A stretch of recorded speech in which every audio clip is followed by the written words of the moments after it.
One of my favorite authors, Charles Bukowski, would probably never have published a single book except for a fantastic piece of luck in the form of one person who believed in him.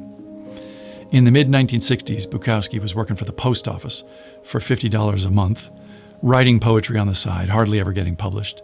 And when he did get published, it was in these tiny little indie magazines. Might as well have been pamphlets. And then one day, this guy named John Martin, the owner of an office supply company, was flipping through one of these little indie magazines, and he came across Bukowski's poetry. And he found himself just riveted by the style. And he thought, why have I never heard of this guy? And after reading everything by the author that he could lay his hands on, which wasn't very much, he reached out to Bukowski to see if maybe the guy had some interest in writing a book.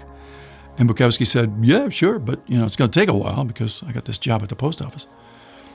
So John Martin started a publishing company called Black Sparrow Press just to publish Bukowski. And he said, I'll pay you double what the post office is paying you if you quit and you go all in writing full time, which Bukowski did. And 3 weeks later, he turned in his first novel called Post Office.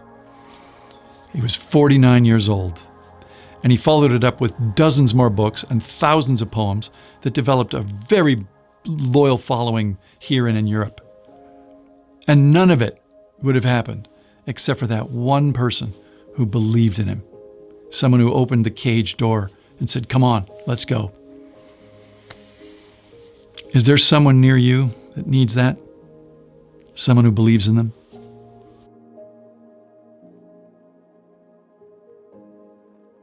How cool would that be, being the person who unlocks that door?